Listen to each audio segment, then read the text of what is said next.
Hello दोस्तों, स्वागत है आपका एसके एजुकेशन में। तो आज के इस वीडियो में हम रेलवे ग्रुप डी की परीक्षा के लिए साइंस, जीके और करंट अफेयर के मॉक टेस्ट को यहाँ पर हम लोग डिस्कस करेंगे। तो डेली आपको इसकी एक क्लास मिलती रहेगी और इस क्लास में हम लोग टोटल 100 प्रश्नों को यहाँ पर डिस्कस करेंगे। तो पूरा वीडियो बहुत ही ध्यान से देखिएगा और वीडियो अगर आपको पसंद आता है तो इसे लाइक करने के साथ अपने सभी दोस्तों के साथ में शेयर जरूर करिएगा। तो चलिए अब इस वीडियो की हम शुरुआत करते हैं। तो पहला प्रश्न है कि कौन सा बल है जो कि हमें चौक से ब्लैक बोर्ड पर लिखने में मदद करता है। तो ध्यान रखिएगा, ये जो हमारा बल है इसे हम लोग एडहेसिव फोर्स या फिर आसंजक बल के रूप में जानते हैं। देखिए, जब आपके सेम पदार्थों के बीच में कोई बल काम करता है तो उसे हम लोग सासंजक बल कहते हैं, और जब आपके डिफरेंट पदार्थों के बीच में कोई बल काम करता है तो इसे हम लोग आसंजक बल कहते हैं। तो इस प्रश्न के लिए बी ऑप्शन हो जाएगा यहां पर करेक्ट। अगला प्रश्न है कि निम्नलिखित में से किस मशीन का उपयोग बल की दिशा को बदलने में किया जाता है। तो ध्यान रखिएगा, ये जो मशीन है इसका नाम पुली होता है। ऑप्शन डी हो जाएगा यहां पर करेक्ट। अब ये कैसे डायरेक्शन चेंज करता है, जैसे आप लोग देख रहे होंगे कि बल जो है वो हम लोग इस डायरेक्शन में लगाते हैं, लेकिन पुली से होकर के जो बल है वो आपके अपोजिट डायरेक्शन में काम करता है। तो इस प्रश्न के लिए यहां पर डी ऑप्शन हो जाएगा करेक्ट। अगला प्रश्न है कि इनमें से कौन से पदार्थ का उत्सर्जन किडनी के द्वारा नहीं किया जाता है। तो किडनी से जो भी पदार्थ का उत्सर्जन होता है वो आपके मूत्र से बाहर चला जाता है, जैसे कि यूरिक अम्ल हो गया, अमोनिया है, यूरिया है। लेकिन अगर हम लोग कार्बन डाइऑक्साइड की बात करते हैं तो ये आपके सांस के माध्यम से बाहर आता है। तो इस प्रश्न के लिए ए ऑप्शन हो जाएगा यहां पर करेक्ट। अगला प्रश्न है कि महाराष्ट्र सरकार ने जेल पर्यटन पहल की शुरुआत कब किया था। तो ध्यान रखिएगा, ये एनटीपीसी में पूछा गया प्रश्न है। जेल पर्यटन की शुरुआत जनवरी 2021 में की गई थी, और आपको ये भी ध्यान रखना है कि ये जो जेल पर्यटन है इसकी शुरुआत महाराष्ट्र की सरकार ने किया है। अगला प्रश्न है कि निम्न में से किसे उस प्रक्रिया के रूप में परिभाषित किया जा सकता है जिसमें सरकार की एक या एक से अधिक कंपनियों को अधिकांश हिस्सेदारी बेचती है, जबकि सरकार के पास अभी भी इसका स्वामित्व होता है और अल्पसंख्यक हितधारक के रूप में बनी रहती है।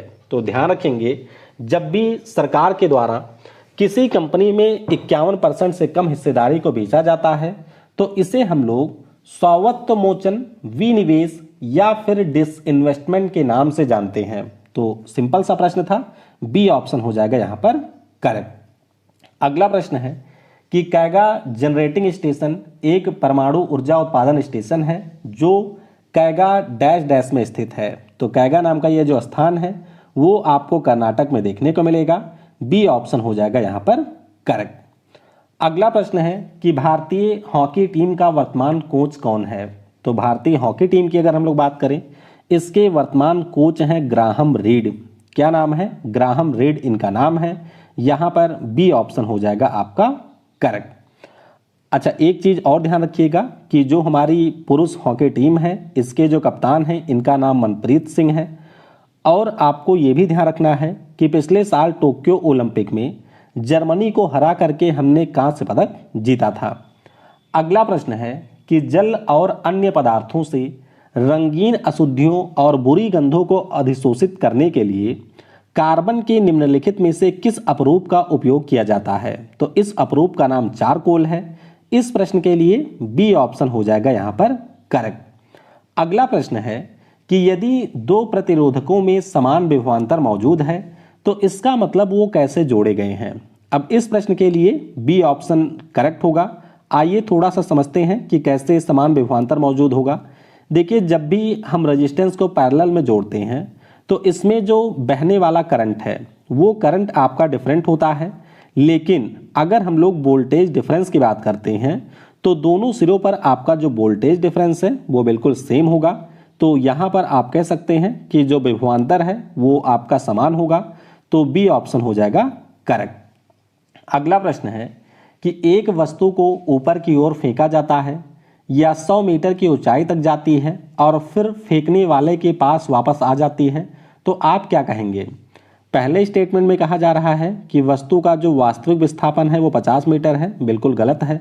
वस्तु के द्वारा तय की गई जो कुल दूरी है ये 0 है, ये भी बिल्कुल गलत है, क्योंकि 100 मीटर ऊपर गई 100 नीचे आई तो 200 मीटर इसने डिस्टेंस कवर की है। वस्तु का जो वास्तविक विस्थापन है ये 100 मीटर है, ये भी बिल्कुल गलत है। वस्तु का जो वास्तविक विस्थापन है ये 0 है, ये बिल्कुल करेक्ट है, क्योंकि डिस्प्लेसमेंट में आपका डायरेक्शन और मैग्नीट्यूड दोनों होता है। तो वस्तु आपके एक पार्टिकुलर दूरी तक गई थी, फिर वापस इनिशियल पोजीशन पर आ जाती है, तो इसीलिए आप कहेंगे कि जो इसका एक्चुअल डिस्प्लेसमेंट है वो बिल्कुल 0 है। तो डी ऑप्शन हो जाएगा करेक्ट। अगला प्रश्न है कि पौधों का कौन सा हिस्सा रनर यानी कि घास में प्रजनन के लिए विशेषीकृत होता है? तो ये जो हिस्सा है इसे हम लोग तने के नाम से जानते हैं। इस प्रश्न के लिए सी ऑप्शन हो जाएगा करेक्ट। आपने ऐसे बहुत सारे पौधे देखे होंगे कि जिस पौधे का तना बाहर निकलता है ये जा करके आपके ज़मीन को कहीं पर टच करता है और वहाँ से एक नया पौधा निकल जाता है। तो धावक इसे कहा जाता है। ये आपके विशेष तने होते हैं जो कि एक नए पौधे को जन्म यहाँ पर देते हैं।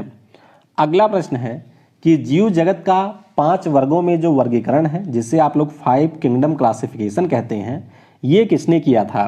तो ये जो क्लासिफिकेशन है ये हमारे व्हिटेकर या व्हाइटेकर महोदय ने किया था। बी ऑप्शन हो जाएगा यहाँ पर करेक्ट।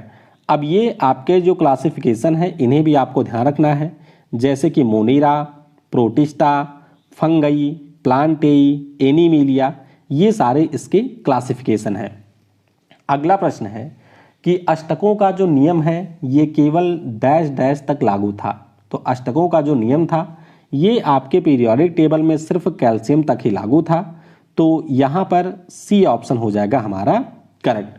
आपको पता होना चाहिए कि न्यूलैंड महोदय के द्वारा 1865 में अष्टक का नियम दिया गया था और ये जो आपके अष्टक का नियम था ये सिर्फ कैल्शियम तक ही लागू था।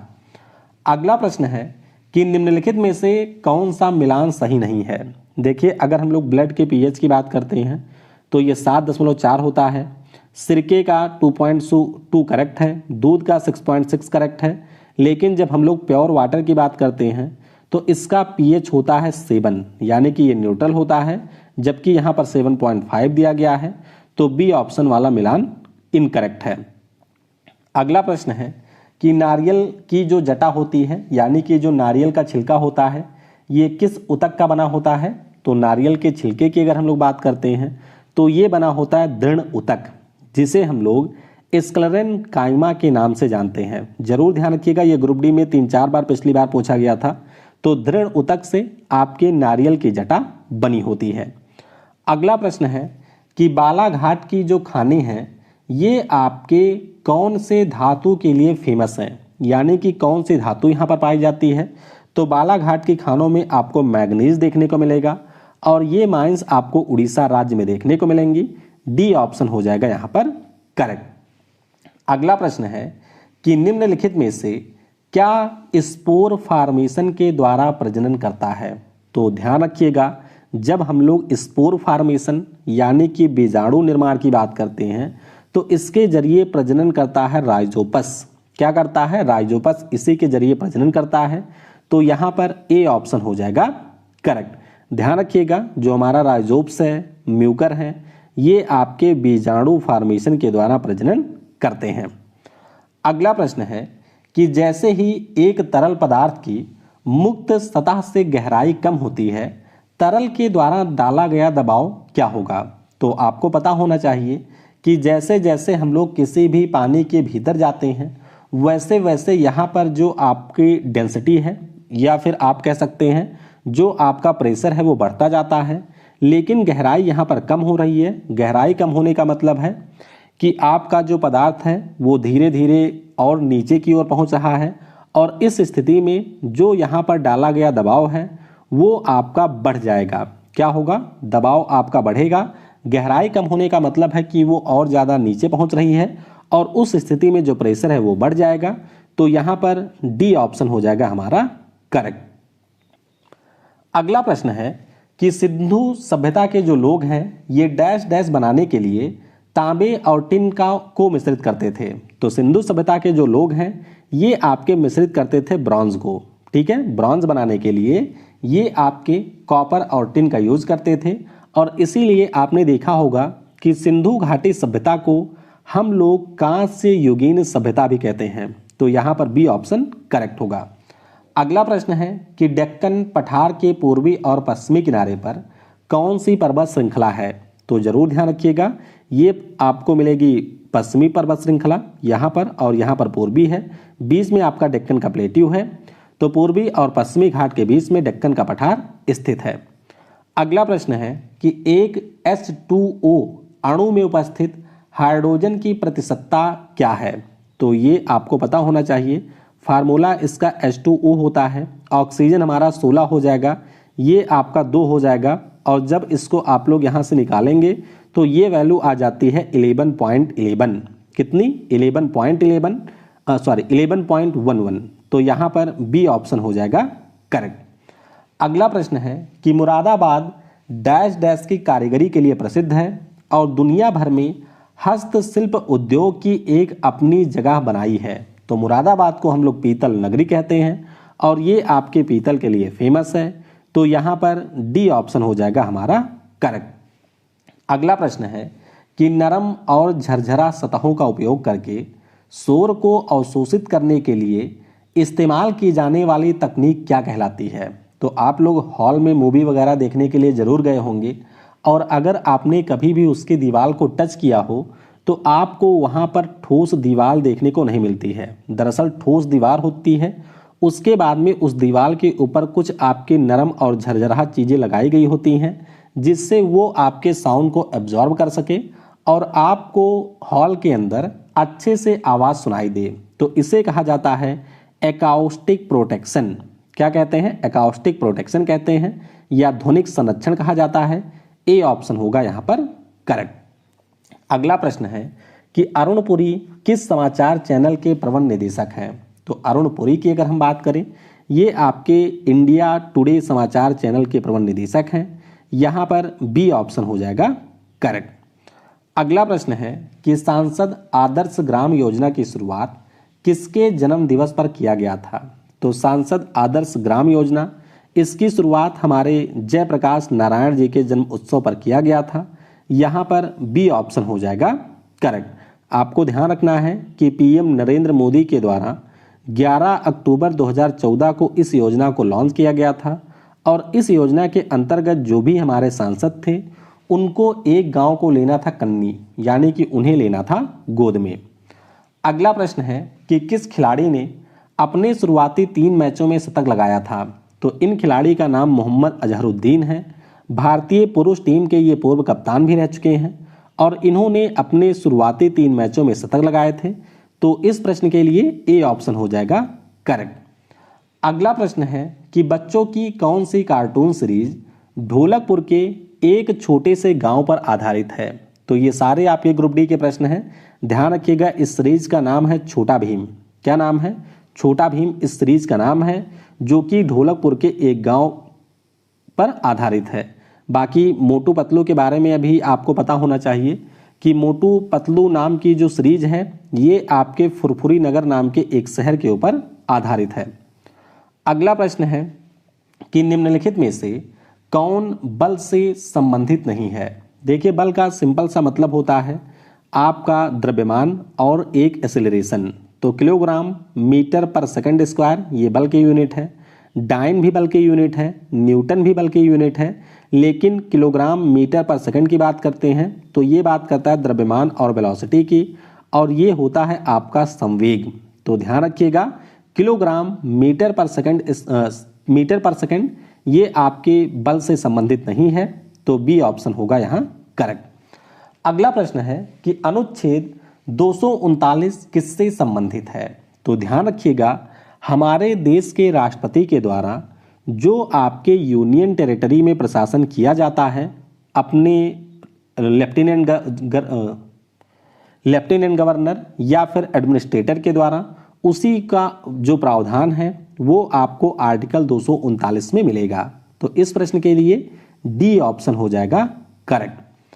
अगला प्रश्न है कि पौधे के एक हिस्से का गुरुत्वाकर्षण से प्रेरित दिशा में बढ़ने को क्या कहा जाता है?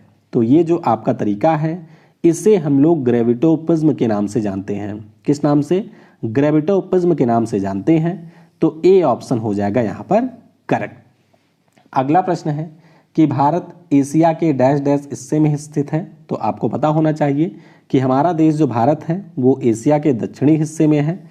यहाँ पर ए ऑप्शन हो जाएगा करेक्ट। अगला प्रश्न है कि शब्द वेद का अर्थ क्या है? वेद आपको पता होगा 4 प्रकार के होते हैं और वेद का मतलब होता है नॉलेज। क्या होता है? वेद का मतलब होता है ज्ञान यानी कि नॉलेज। यहाँ पर सी ऑप्शन हो जाएगा करेक्ट। अगला प्रश्न है कि केरल स्थित सबरीमाला का जो मंदिर है ये किस भगवान को समर्पित है? तो केरल में जो आपके सबरीमाला का मंदिर है ये हमारे लॉर्ड अयप्पन को समर्पित है। किसे? लॉर्ड अयप्पन को। तो बी ऑप्शन हो जाएगा यहाँ पर करेक्ट।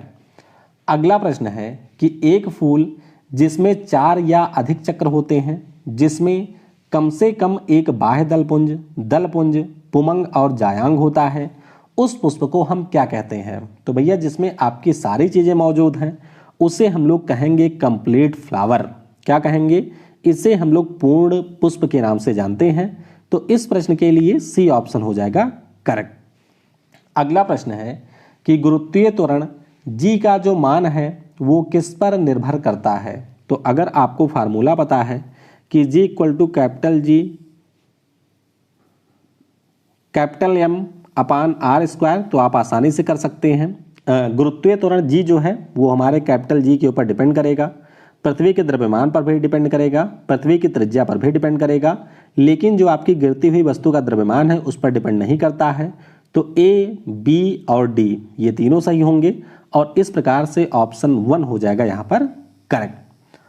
अगला प्रश्न है कि धर्मनिरपेक्षता शब्द किस संशोधन अधिनियम के माध्यम से संविधान के प्रस्तावना में जोड़ा गया था? तो सिंपल सा प्रश्न है, ये आपके 42वें संविधान संशोधन 1976 के जरिए जोड़ा गया था। सी ऑप्शन हो जाएगा यहाँ पर करेक्ट। अगला प्रश्न है कि डैश डैश तारीख ए फिरोज शाही में फिरोज शाह तुगलक के शासनकाल के पहले 6 वर्षों के इतिहास की जानकारी दी गई है।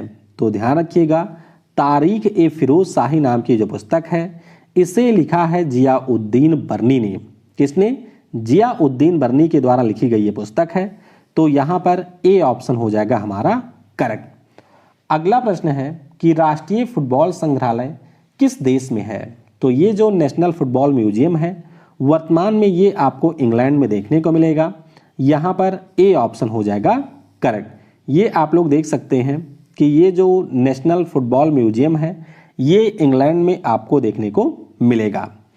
अगला प्रश्न है कि चौधरी चरण सिंह जयंती या फिर चौधरी चरण सिंह की सालगिरह जयंती डैश डैश को है और उसे किसान दिवस के रूप में मनाया जाता है। तो आपको पता होना चाहिए चौधरी चरण सिंह हमारे भारत के पूर्व प्रधानमंत्री हैं और इनका जो जन्मदिन है वो 23 दिसंबर को होता है, जिससे हम लोग किसान दिवस के रूप में मनाते हैं। यहाँ पर बी ऑप्शन हो जाएगा करेक्ट। अगला प्रश्न है कि यदि कोई चिकित्सक 1 मिनट में 80 धड़कनें गिनता है तो धड़कनों की आवृत्ति क्या होगी?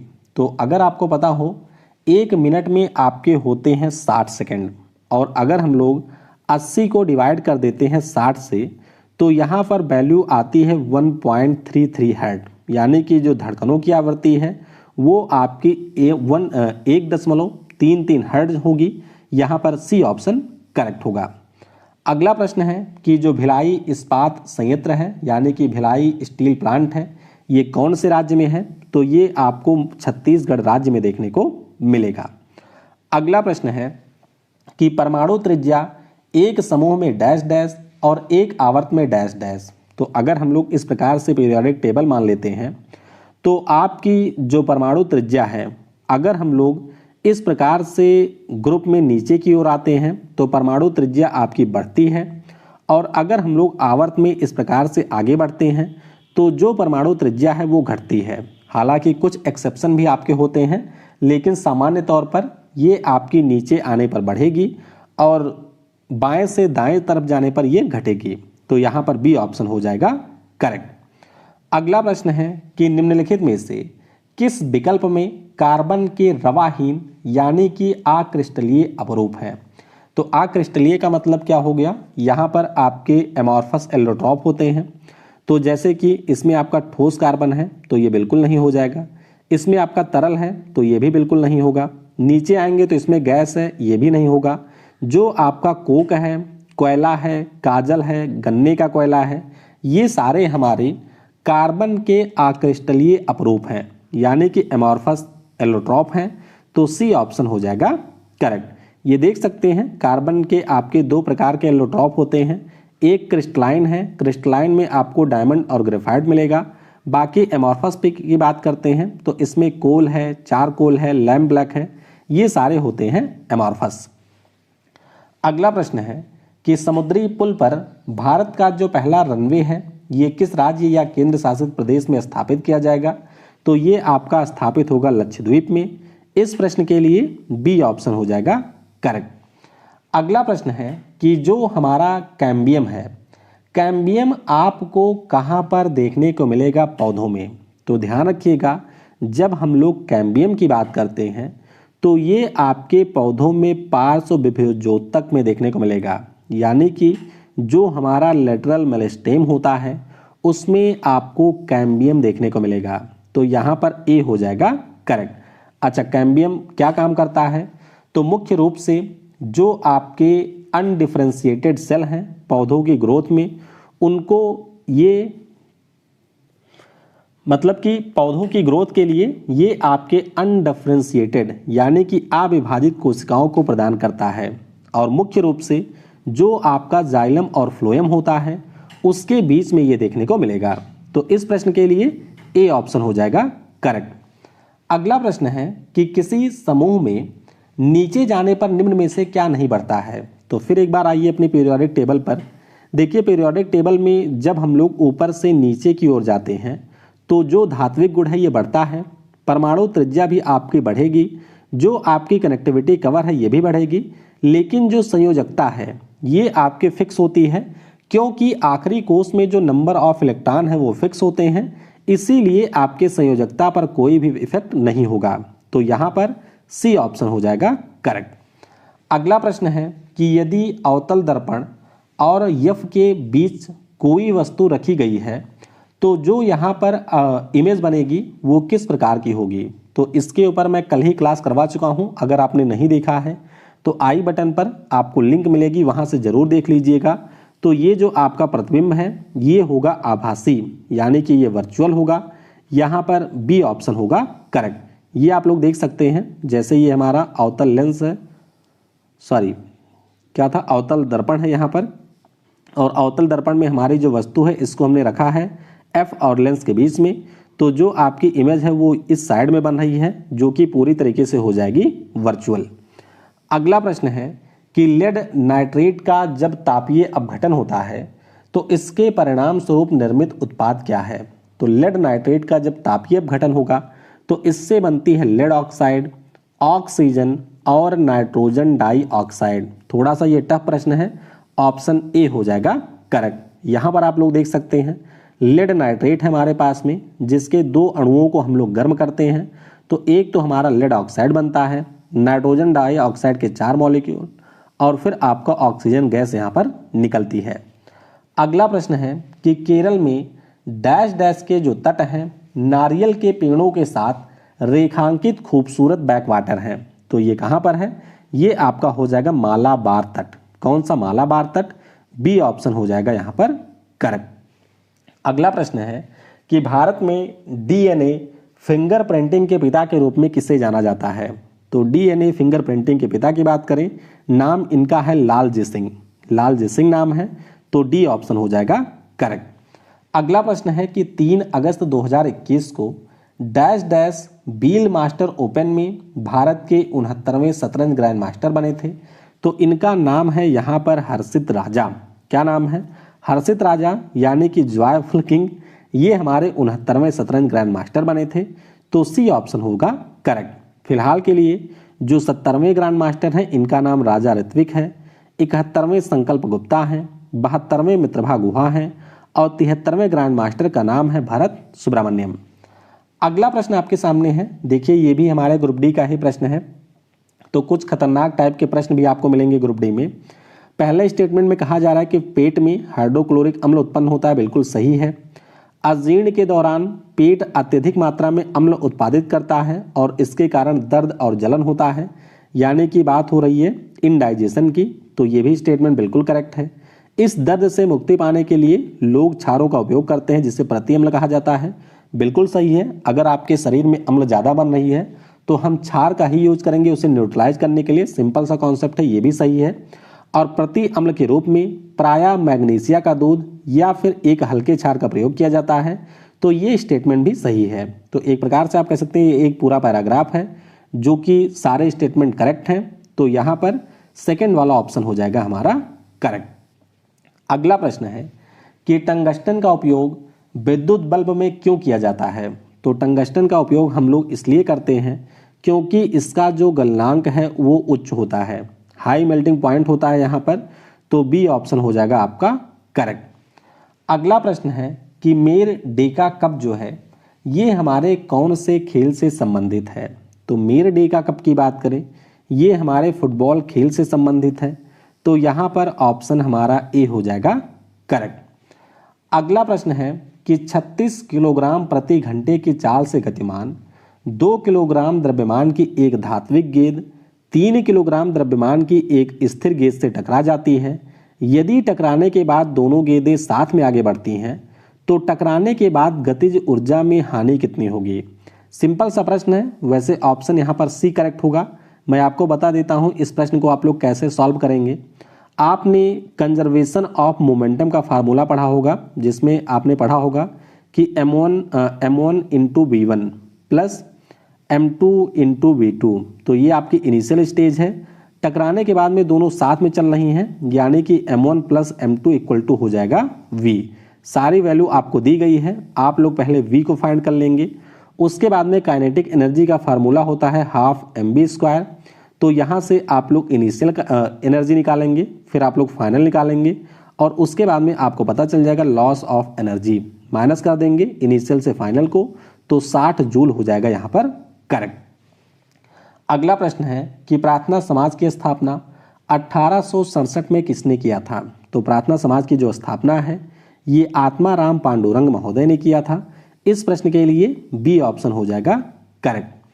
अगला प्रश्न है कि 2023 रग्बी विश्व कप की मेजबानी कौन सा देश करेगा। तो 2023 में जो रग्बी विश्व कप है इसकी मेजबानी करेगा फ्रांस। कौन करेगा? फ्रांस इसकी मेजबानी कर रहा है। तो यहाँ पर बी हो जाएगा करेक्ट। आपको ध्यान रखना है कि लास्ट टाइम जो रग्बी विश्व कप है ये 2019 में हुआ था, जो कि जापान में आयोजित किया गया था। दक्षिण अफ्रीका ने इसे जीता था। और 2023 में जो रग्बी विश्व कप है ये फ्रांस देश में आयोजित किया जाएगा। अगला प्रश्न है कि रानी हमीदा बानो बेगम मुगल सम्राट डैश डैश की पत्नी थी। तो हुमायूं की 3 पत्नियां थीं, जिसमें से हमीदा बानो बेगम एक प्रमुख पत्नी थी। तो डी ऑप्शन हो जाएगा करेक्ट। हुमायूं की बात करें तो माँ चूचक बेगम, बेगा बेगम, हमीदा बानो बेगम, ये सारी आपके हुमायूं की पत्नियां थीं। अगला प्रश्न है कि डैश डैश की जो कोशिकाएं हैं ये कोनों पर अनियमित रूप से मोटी होती हैं। तो आपके जो प्लांट टिश्यू है यहाँ से भी बहुत प्रश्न आते हैं। 1-2 दिन में मैं आपको सारे प्रश्न इसके करवा दूंगा जो पूछे गए थे। फिलहाल के लिए आपको ध्यान रखना है कि जो हमारा स्थूल कोण ऊतक है, जिसे हम लोग कॉलन काइमा के नाम से जानते हैं, इसकी जो कोशिकाएं होती हैं वो कोनों पर इरेगुलरली आपकी मोटी होती हैं। तो ए ऑप्शन होगा करेक्ट। अगला प्रश्न है कि पौधे भविष्य के लिए खाद्य को बीज के डैश डैश में संग्रहित करते हैं। तो ये जो आपके बीज हैं, बीज के कोटिलिडोन में इनको संग्रहित किया जाता है पौधों के द्वारा। तो इस प्रश्न के लिए सी ऑप्शन हो जाएगा यहाँ पर करेक्ट। अगला प्रश्न है कि भारत के सर्वप्रथम औद्योगिक नीति संकल्प की जो घोषणा है ये वर्ष डैश डैश में की गई थी। तो ध्यान रखिएगा इसकी जो घोषणा है ये 1948 में हुई थी। ऑप्शन ए हो जाएगा यहाँ पर करेक्ट। वहीं पर अगर हम लोग औद्योगिक पॉलिसी रेजुलेशन की बात करते हैं तो इसे आपके 1956 में पार्लियामेंट के द्वारा अडॉप्ट किया गया था। अगला प्रश्न है कि निम्नलिखित में से कौन सा शब्द बास्केटबॉल से संबंधित है? तो पेनाल्टी कॉर्नर की बात करें, ये आपके फुटबॉल का है। अपर कट आपके क्रिकेट का है, जबकि जो फ्लैग्रेंट फाउल है ये आपके बास्केटबॉल से जुड़ा हुआ टर्म है। तो इस प्रश्न के लिए ए ऑप्शन हो जाएगा करेक्ट। अगला प्रश्न है कि मोती मस्जिद या फिर जो आपकी पर्ल मस्जिद है ये कौन से किले की सबसे सुंदर संरचना है? तो मोती मस्जिद की अगर हम बात करें तो ये आपको लाल किले में देखने को मिलेगी जो कि दिल्ली में स्थित है। तो यहाँ पर ए ऑप्शन हो जाएगा करेक्ट। अगला प्रश्न है कि यदि एक हवाई जहाज 4000 मीटर की दूरी तय करता है व किया गया कार्य 20,000 जूल है तो लागू किया गया बल ज्ञात कीजिए। तो सिंपल सा प्रश्न है, लागू किया गया जो बल है वो आपका हो जाएगा 5 न्यूटन। कैसे होगा? तो आपको पता होना चाहिए W इक्वल टू होता है F मल्टीप्लाइड बाई D। क्या होता है? F multiplied by D। आपको F यहाँ पर निकालना है। W आपका 20,000 है तो 20,000 में हम लोग डिवाइड कर देंगे 4,000 से, वैल्यू आपकी आ जाएगी 5 न्यूटन। तो ए ऑप्शन हो जाएगा करेक्ट। अगला प्रश्न ये ग्रुप डी में पूछा गया था 2018 में कि उत्तर प्रदेश में कितने जिले हैं? तो ध्यान रखिएगा उत्तर प्रदेश में जिलों की संख्या है टोटल 75। तो इस प्रश्न के लिए सी ऑप्शन हो जाएगा करेक्ट। अगला प्रश्न है कि निम्नलिखित में से किसके जलीय अपघटन पर एसिटिक अम्ल बनता है? तो ध्यान रखेंगे जब आपके CH3CN का जलीय अपघटन होता है तो इसके परिणाम स्वरूप एसिटिक अम्ल देखने को मिलेगा। तो इस प्रश्न के लिए सी ऑप्शन हो जाएगा यहाँ पर करेक्ट। अगला प्रश्न है कि निम्नलिखित में से किस देश ने 2007 में पहला T20 क्रिकेट विश्व कप जीता था? तो इस देश का नाम है भारत। क्या नाम है? भारत इस देश का नाम है। तो ए ऑप्शन हो जाएगा आपका करेक्ट। अगला प्रश्न है कि फोर्ट सेंट लुइस एक डैश डैश किला था जो भारत के पूर्वी तट पर पौंडीचेरी में स्थित था। तो ये जो किला है ये आपके था फ्रांसीसियों का। किसका किला था? फ्रांसीसियों का ये किला था। तो डी ऑप्शन हो जाएगा करेक्ट। अगला प्रश्न है ट्रिप्सिन क्या काम करता है? तो ट्रिप्सिन की अगर हम लोग बात करते हैं तो ये आपके शरीर में प्रोटीन को तोड़ने का काम करता है। किसको? प्रोटीन को तोड़ने का काम करता है। आपको पता होना चाहिए ट्रिप्सिन एक प्रकार का एंजाइम है जो कि पाचन तंत्र में आपके प्रोटीन को तोड़ने का काम करता है। अगला प्रश्न है कि निम्नलिखित में से कौन सा एक हमारा वर्टिब्रेट एनिमल नहीं है? तो अगर हम बात करें मैमल्स आपके वर्टिब्रेट होते हैं, पक्षी भी होता है, लेकिन अगर हम लोग घोंघे की बात करते हैं तो ये हमारा इनवर्टिब्रेट है। यहाँ पर सी ऑप्शन हो जाएगा करेक्ट। अगला प्रश्न है कि निम्नलिखित में से कौन सी नेपाल की सबसे लंबी नदी है? तो नेपाल की जो सबसे लंबी नदी है इस नदी का नाम है कर्णाली। क्या नाम है? कर्णाली नदी नाम है। इसे हम लोग घाघरा के नाम से भी जानते हैं जो कि आपके कैलाश मानसरोवर के पास से निकलती है। तो डी ऑप्शन होगा करेक्ट। अगला प्रश्न है कि जननायक जनता पार्टी किस राज्य की एक क्षेत्रीय पार्टी है? तो जननायक जनता पार्टी की बात करें ये हमारे हरियाणा राज्य की एक क्षेत्रीय पार्टी है। वर्तमान में बीजेपी सरकार के साथ में इसका गठबंधन है। सी ऑप्शन हो जाएगा करेक्ट। अगला प्रश्न है कि निम्न में से किसके द्वारा इनडोमिटेबल स्पिरिट पुस्तक लिखी गई है? तो ये जो पुस्तक है ये पुस्तक लिखा है हमारे missile man doctor APJ Abdul Kalam साहब ने। ए ऑप्शन हो जाएगा यहाँ पर करेक्ट। तो wings of fire, ignited minds, India 2020, turning points, Na Jeevan Gamanam, you are born to blossom, Adamya Sahas, ये सारी जो पुस्तकें हैं ये हमारे APJ अब्दुल कलाम साहब ने लिखी हैं। तो ए ऑप्शन हो जाएगा करेक्ट। अगला प्रश्न है कि निम्नलिखित में से किसको कोशिका का पावर हाउस कहा जाता है? तो कोशिका का जो पावर हाउस है ये आपके माइटोकॉन्ड्रिया को कहा जाता है। यहाँ पर बी ऑप्शन हो जाएगा करेक्ट। ध्यान रखिएगा कि रिचर्ड आल्टमैन के द्वारा इसकी खोज की गई थी और इसका नाम रखा था कार्ल बेंडा ने। अगला प्रश्न है कि लाल कृमियों में डैश डैश नामक एक संरचना होती है जो उनका भोजन पीसने में उनकी सहायता करती है। तो लाल कृमियों यानी कि अगर हम लोग रेड वर्म्स की बात करते हैं तो इनमें आपको पक्वाशय देखने को मिलेगा और यही जो पक्वाशय है ये भोजन को पीसने में मदद करता है। डी ऑप्शन हो जाएगा करेक्ट। ये देख सकते हैं ये होता है पक्वाशय। अगला प्रश्न है कि स्वतंत्र भारत में जो हिंदू उत्तराधिकार अधिनियम है ये किस वर्ष पारित हुआ था। तो हिंदू उत्तराधिकार अधिनियम की बात करते हैं, ये पारित हुआ था 1956 में। तो इस प्रश्न के लिए डी ऑप्शन हो जाएगा करेक्ट। अगला प्रश्न है कि निम्नलिखित में से कौन सी ग्रंथि है जो हमारे फेफड़ों के बीच पाई जाती है। तो इस ग्रंथि का नाम होता है आपकी थाइमस ग्लैंड। तो मुख्य रूप से ये जो ग्रंथि है वो बाल अवस्था में सक्रिय होती है, यानी कि एक्टिव होती है। धीरे धीरे शरीर में इसका काम समाप्त हो जाता है और इसे हम लोग थाइमस ग्लैंड के नाम से जानते हैं। अगला प्रश्न है कि भारत में जो अंतर्राष्ट्रीय वित्तीय सेवा केंद्र प्राधिकरण है इसका मुख्यालय कहाँ पर स्थापित किया गया था।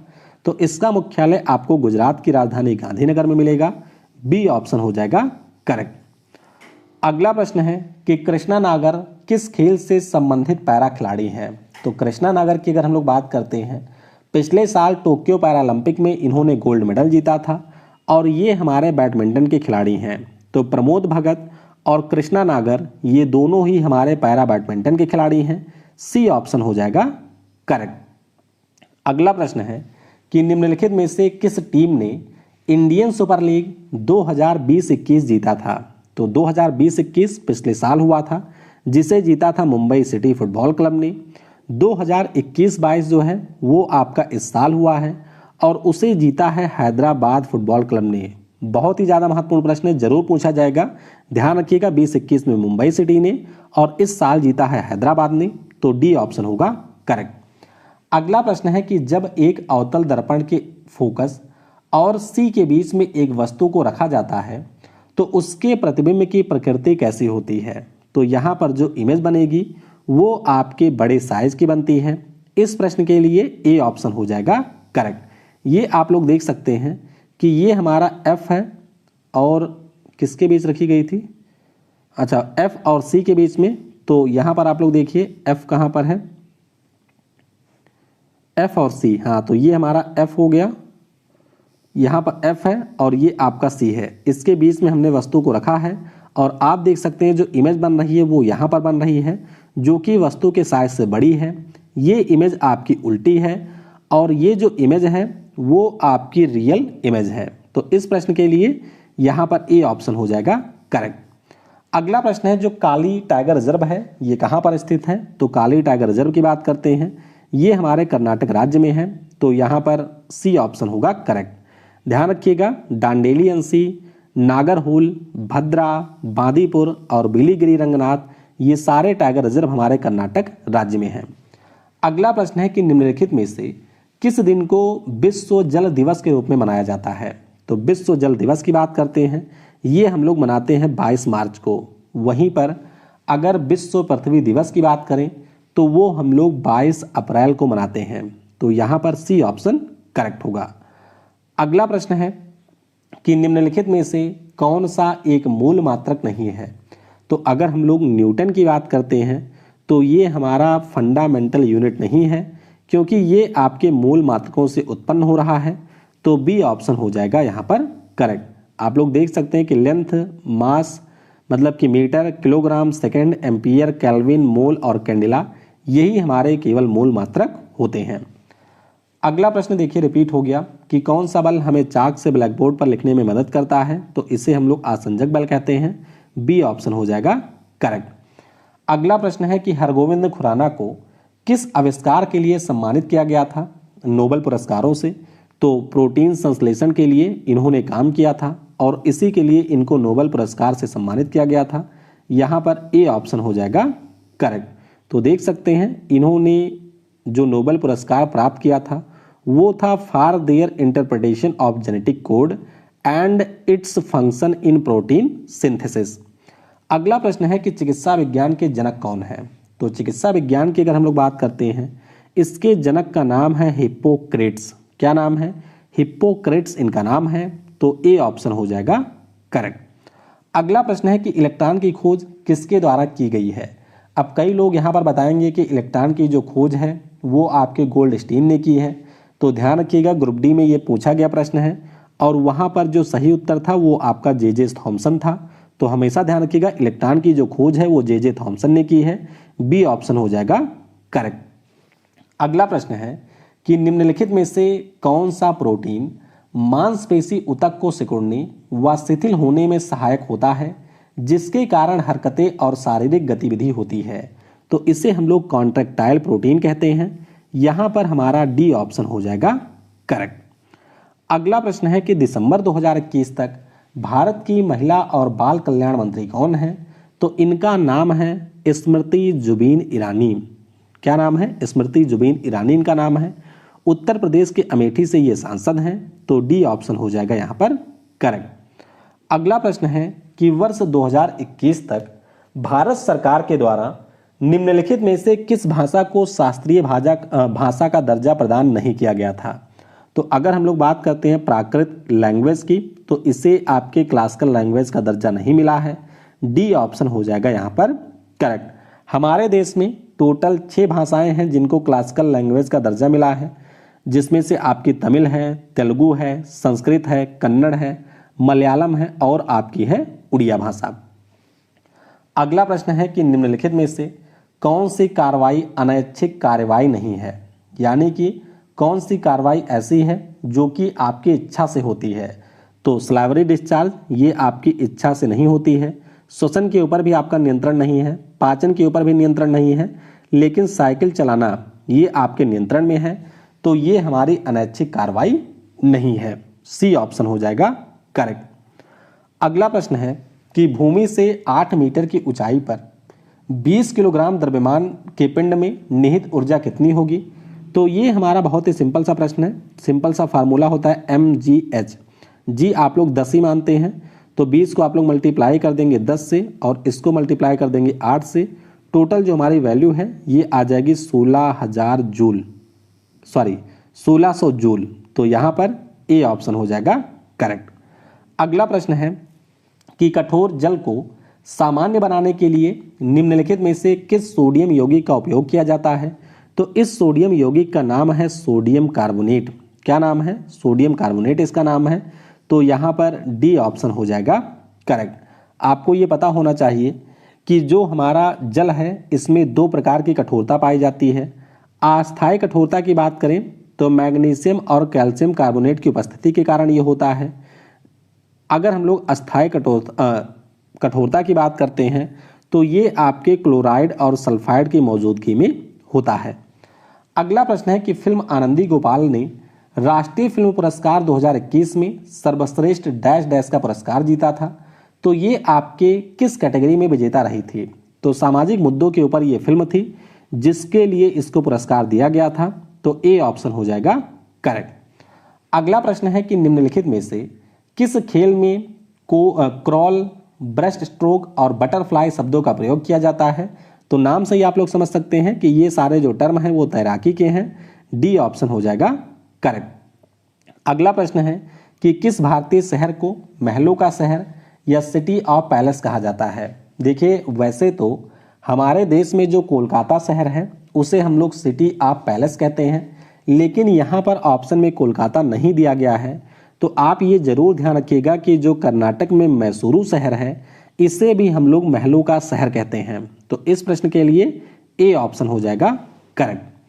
अगला प्रश्न है कि जीवाश्म ईंधन जलने पर मुक्त होने वाले कार्बन, नाइट्रोजन और सल्फर के ऑक्साइड किस प्रकार के ऑक्साइड हैं? तो ये सारे हमारे एसिडिक ऑक्साइड होते हैं। यहाँ पर ए ऑप्शन हो जाएगा करेक्ट। अगला प्रश्न है कि किसी पदार्थ के घनत्व को डैश डैश के रूप में परिभाषित किया जाता है। तो किसी पदार्थ का जो घनत्व है ये आपका द्रव्यमान प्रति इकाई आयतन होता है। तो यहाँ पर सी ऑप्शन हो जाएगा हमारा करेक्ट। आपको पता होना चाहिए कि जो हमारा द्रव्यमान होता है ये बराबर होता है आयतन मल्टीप्लाइड बाई डेंसिटी के। तो इस प्रकार से सी ऑप्शन होगा यहाँ करेक्ट। अगला और आखिरी प्रश्न है कि बेगम हजरत महल कप जो है वो किस खेल से संबंधित है? तो बेगम हजरत महल कप की अगर हम लोग बात करते हैं ये हमारे फुटबॉल खेल से संबंधित है। किससे? फुटबॉल खेल से ये संबंधित है। तो ए ऑप्शन हो जाएगा करेक्ट। बाकी संजय गोल्ड कप की बात करें, संतोष ट्रॉफी की बात करें, कलिंग कप हो गया, स्टाफर्ड कप है, सुब्रतो कप है, टाड मेमोरियल ट्रॉफी है, कोनका कैफ कप है, रोवर्स कप है, ये सारे हमारे फुटबॉल के टूर्नामेंट हैं। तो इस प्रकार से पहले सेट में हम लोगों ने आपके जितने भी PYQ थे, इसके अलावा जो मोस्ट एक्सपेक्टेड प्रश्न थे उन सभी को डिस्कस कर लिया है और उम्मीद करते हैं कि ये वीडियो आपको पसंद आई होगी। तो अगर आपने यहाँ तक वीडियो को देखा है तो नीचे कमेंट में लिखिएगा yes I can do it. Thanks for watching. जय हिंद, जय भारत।